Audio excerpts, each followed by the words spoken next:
Here we go again! Welcome to MsMojo, and today we'll be counting down our picks for the top 10 predictions for RuPaul's Drag Race All-Stars 4. I'm a legend. Put it on the platter. Put it on the wall. She's here to stay. Before we begin, we publish new content every day, so be sure to subscribe to our channel and ring the bell to get notified about our latest videos. For this list, we'll be choosing what we think is most likely to happen on the upcoming season of All-Stars. Because we'll be discussing what went down in previous seasons of the show, watch out for spoilers from this point on. I deserve to be the first chocolate all-star. Number 10, Miss Vanjie will be referenced. Season 10 of Drag Race gave us one of the most quoted lines in the show's history, and in the very first episode. In my head, I was not gonna go home, so I did not prepare no message to leave. Okay. As a drag daughter for Season 3 and All-Stars 1 alum Alexis Mateo, Vanessa Vanjie Mateo entered the competition with high expectations on her. It's like gay aloha now. It's like hello, goodbye, and thank you. Unfortunately, the sewing challenge in the season premiere caught her out, with her blob-shaped silhouette sending her into the bottom. What followed was the most memorable exit we've ever seen on Drag Race. The memes were plenty, and RuPaul and the other contestants couldn't stop laughing about it. Miss Vanjie. We didn't get the name. What was it? Vanjie. Miss Vanjie. With Season 10 still fresh in our memories, there's no way Miss Vanjie won't come up in All-Stars 4. Miss Vanjie. Number 9, there will be plenty of unexpected twists. With each new season, RuPaul's Drag Race would not be the show it is without plenty of twists. Oh, pit crew! The returning queen gimmick first started in Season 3 when the judges chose to bring Shangela back into the competition. Hallelujah, ladies!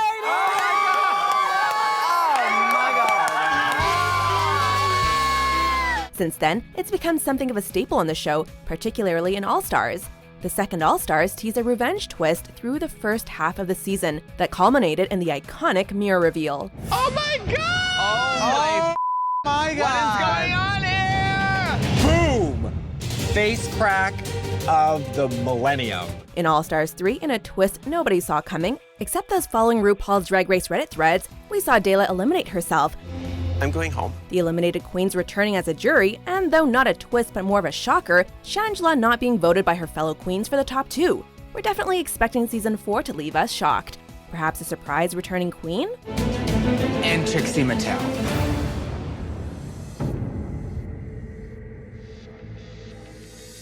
Number 8, Chad Michaels, Alaska, and Trixie Mattel will make appearances. Speaking of returning queens, we loved seeing Chad Michaels and Alaska play a role in All-Stars 3, even if they weren't given much to do in the end. Do you think there'll be lots of twists and turns and shocks and surprises this season? Oh, bitch. Chad had previously missed out on the Season 4 crown to none other than Alaska's then-boyfriend, Cher Needles. But when she returned to compete in the first All-Stars, she snatched the win. Chad Michaels. Similarly, Alaska made the top 3 in Season 5, but she entered All-Stars 2 ready to slay the second time around. The two made ongoing cameos in All-Stars 3, acting as cloaked agents for Ru to bring back eliminated queens. Following Trixie Mattel's win in that season, why not continue that tradition? Trixie Mattel. You're a winner, baby. Number 7, Jasmine Masters will be eliminated first. She is Jasmine Masters, and she has something to say. I am Jasmine Masters, and I have something to say. Let me go ahead and clear this up. Jasmine may have come nowhere near close to winning the crown in Season 7, but she's since become one of the show's biggest social media stars. I know I ain't crazy. Y'all heard I'm keeping... What the is going on in this neighborhood? We don't get down like that. Everybody here go to work.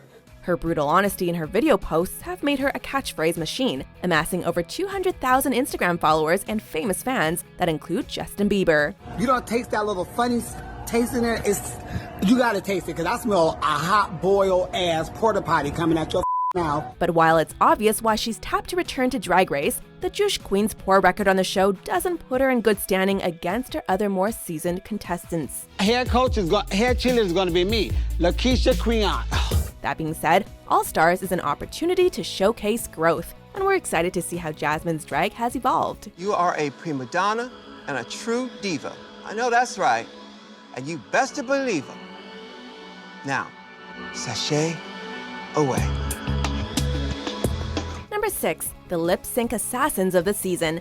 Assuming that the rules of All-Stars 2 and 3 will still be in effect, the top 2 queens each week in All-Stars 4 will be expected to lip sync for their legacies, earning the power to eliminate someone else. Unfortunately, I do have to make a decision.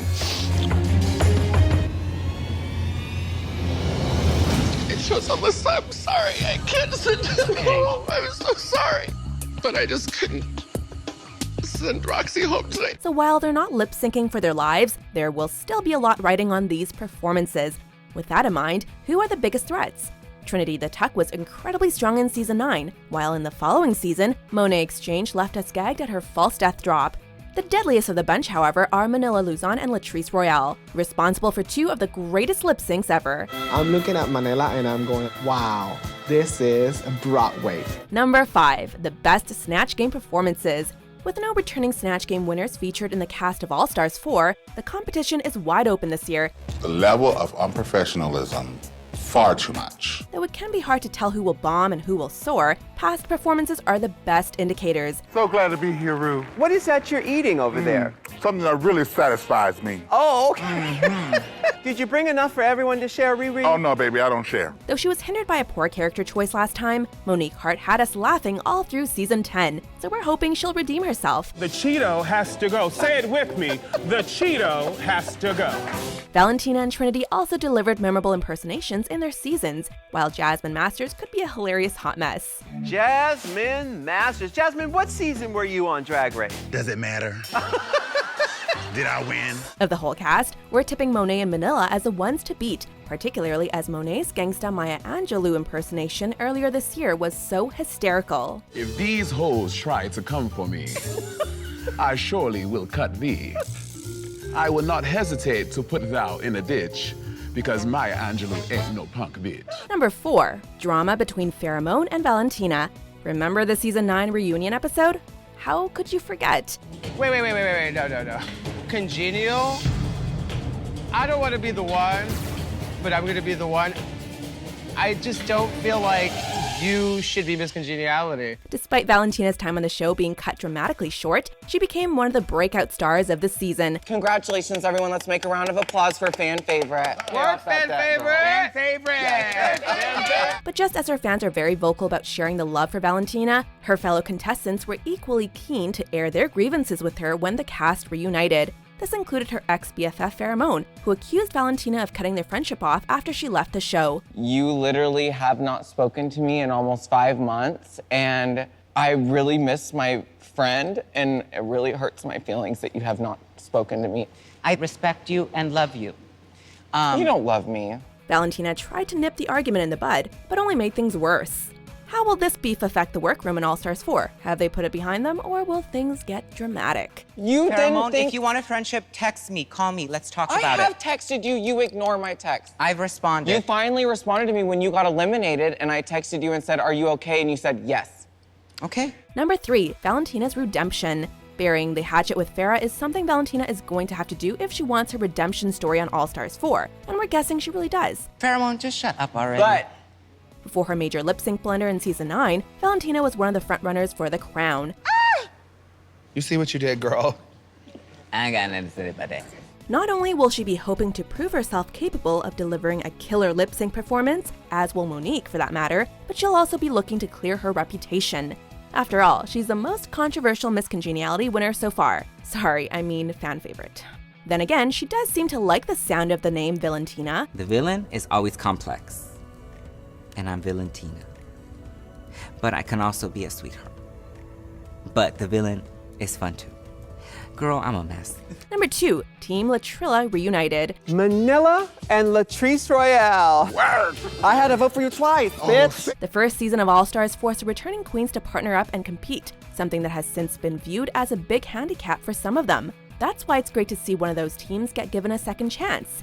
Together, Latrice and Manila were Team Latrilla, but they'll be pitted against each other for their second All-Stars appearance. These girls don't know what they're gonna have to compete against. If All-Stars elimination rules are still in effect, will their friendship withstand the pressure? Could one give the other the chop if it came down to it? Or will we have another Rolaska Talks on our hands? Could I eliminate Latrice Royale? Well, I did it in All Stars 1. I don't see how I can't do it again. Whatever happens, this old alliance could make this season extra spicy. I think that the general consensus is that we've had our turn, and therefore we shouldn't be there. So we should go. And what is your response to that? Eat it, bitches. I'm here. Before we unveil our top pick, here are a few honorable mentions. And Ms. Cracker, you coin yourself as thin, white, and salty, but you're forgetting bitter. Bitter that you are a New York City queen that had to Bob the drag queen to get to the top.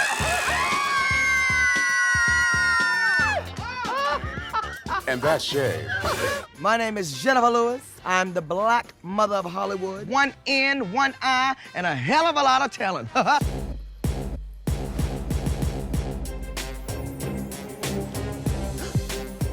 Number 1. The top 2 will be Manila Luzon and Latrice Royale. There are so many boogers in this cast. Why do I have one in mind right now? Let's get down to it. Who will be inducted into the Drag Race Hall of Fame? We've got some seriously talented queens in the mix this season. Trinity made it to the top 4 of season 9, Naomi Smalls made the top 3 of season 8, and Valentina was tipped by RuPaul himself as having the stuff to make it all the way. I couldn't process the disappointment that I felt from you saying you could have gone all the way. I felt like you'd stopped believing in me. Perhaps the hungriest of the group will be Manila, who just lost out on the season 3 crown.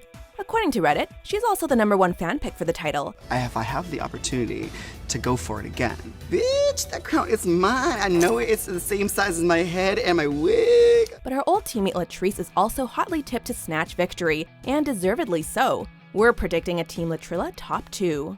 Large and in charge, chunky but funky, Latrice Royale. Do you agree with our picks? Check out these other great clips from MsMojo and be sure to subscribe and ring the bell to be notified about our latest videos.